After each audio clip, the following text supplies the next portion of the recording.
to another episode of New to Me. I'm Stephen Michael Zach, and today we're taking a look at the 12x12 Defuse. This is the brand new circular collapsible softbox. Let's go ahead and jump over to the table and check it out. Here we are with the 12x12 Defuse softbox. This is the circular softbox. And let's go ahead and first off, it comes in a cheap nylon case that can rip if you snag it on something. So let's go ahead, and I've already opened this, so I will show you how this works. It's just folded up like so, and it just pops open like that.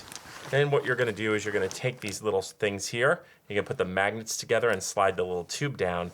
And then one thing I don't like, and I wish they had, is that you have to stick this underneath the frame and then underneath the frame here to hold it open. And what that's going to achieve is, you can see it's kind of bumped up a little bit here. I don't know if you can see that. But basically what's gonna happen in the long run is, eventually this is gonna wear through and tear. I wish they had included some kind of little cap for this end to go through. Now, this isn't sharp, but it does have an edge to it. So eventually that is going to give way and tear and rip. Also, you have a little bit extra bungee when you put this together, so the bungee's just kind of hanging out there. But you're just gonna go around and put this together like so. And again, this is an improvement, but I'm still not crazy with the way that this works. Now, I've had the octagon one. I've had one of these, an earlier version of this, and I actually sent it back. I was so unimpressed with it. But there you go, all set up, very, very easy to set up. You can see the welts here and how I feel like this is just gonna tear right through. Now let's flip over to the back, and you have these Velcro straps and some nice Velcro, that's fine. One thing I would suggest is taking the Velcro, wrapping it around the yoke, and we'll show you that later, and then Velcroing it to the sides. This cross pattern does absolutely nothing, and this has a tendency to bounce and actually fall off the light. Not thrilled with that. Also, you have these ends that are a little bit have a little bit more fabric. I think that's so you can get your hand in and adjust the yoke. Again, don't know why. The stitching is very nice.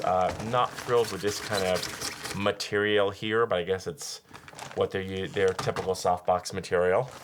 And then you have this very wrinkly scrim here. So that's it. Let's go ahead and try to fold this up, and that's really where I run into problems. Now, one thing you have to make sure is that you undo these. Otherwise, they're going to be sticking out, and you could run the risk of ripping up your bag. They do unfold very nicely. It is very quick. You just kind of go around the edges. And now you will notice that the back is square, but the front is round. And I do have quite a time trying to fold this up. Sometimes I get it the first go. Sometimes it takes me a couple goes in order to get it to go. So it is very awkward to fold up. Very, very awkward to fold up. But once you get it, now one thing you have to make sure is that these are tucked in. Otherwise, they can rip your very cheap nylon bag that it comes in. And then you just make sure you're not doing it on a metal table like I am. And you just kind of go in here, squeeze it in, kind of work around here and zip it. Now this nylon bag is very, very, very, very, very cheaply made. They probably should have made a far sturdier bag for this. But again, 50 bucks. And there you go. Now one thing is, this doesn't fold entirely flat. You do have to kind of iron it out after it's in here. You also I can also feel some of the poles starting to poke the nylon, so you have to kind of make sure those are tucked away really nicely and just kind of readjust them inside. And there you go. Let's go ahead and stick this thing on a light, and I'll show you how it works. Okay, so taking a look at this thing, as you could see, I've had to kind of side mount it, which is not my favorite kind of mounting, but I did. It is side mounted, and as you can see, this thing is very, very loose. If I pull it like that, it's gonna fall down. And you do have these elastic straps, and they really don't do much. I kind of have to take this and balance it, and I don't know if you can see this in the camera, but I'm balancing it on the control box. There's like a little ledge here, so I'm just moving this right onto the ledge here. So it doesn't really hold on. Now, I probably could wrap it around I probably could take the Velcro straps and wrap it around the yoke, and that would probably be a little bit better. But as you can see, it's not great. I can't get to the yoke control. I have to like kind of reach in and knock this thing down. So this really isn't my favorite kind of attachment.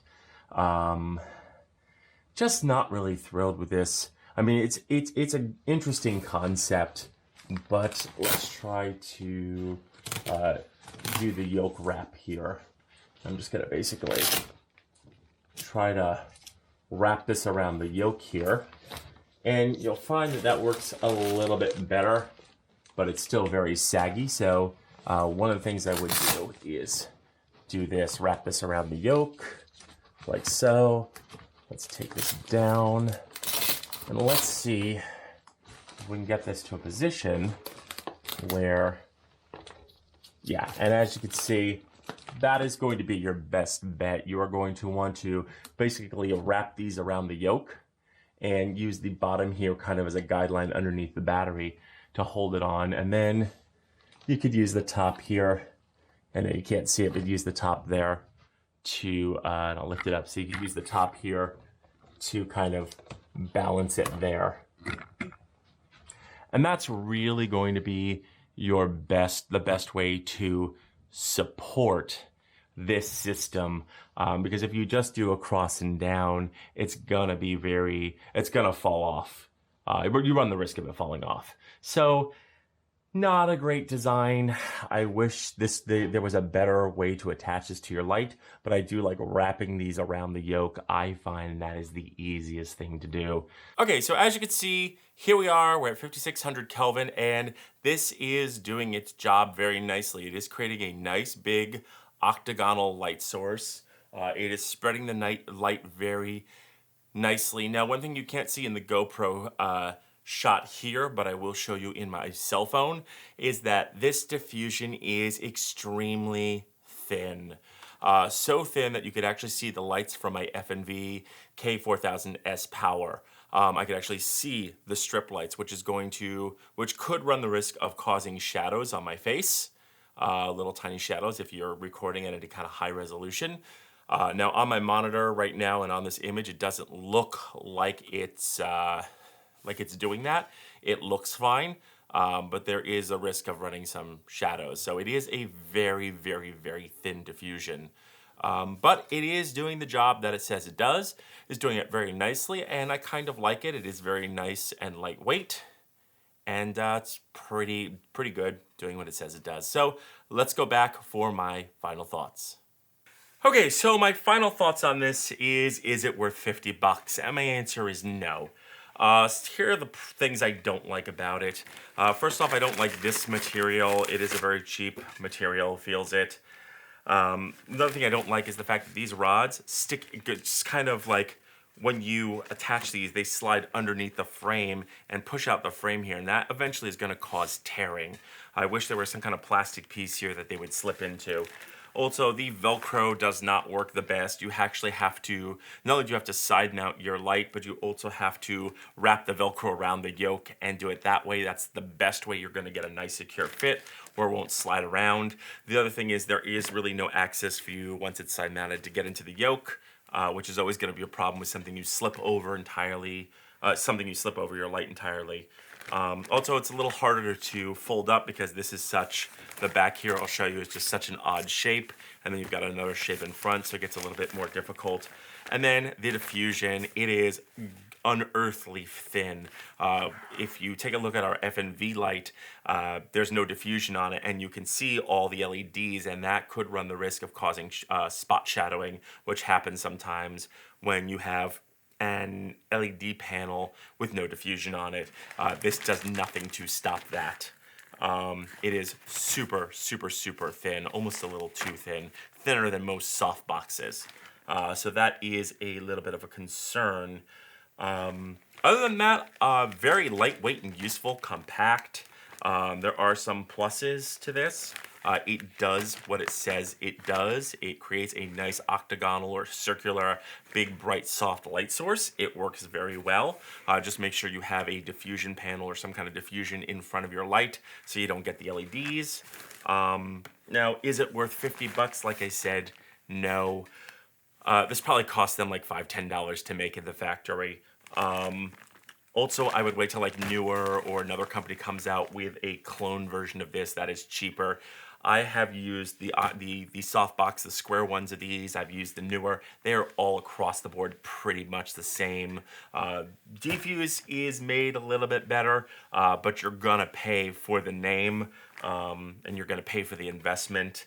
But you know, buying a cheaper clone once they come out is probably going to save you money in the long run, and it'll work just as well. So that's it. But I want to know what you thought. So drop a note or comment drop a comment or question in the notes below, and don't forget to like, share, and subscribe, and don't forget to mash the bell button to be notified when we drop a brand new video. I'm Stephen Michael Zach, and this is new to me.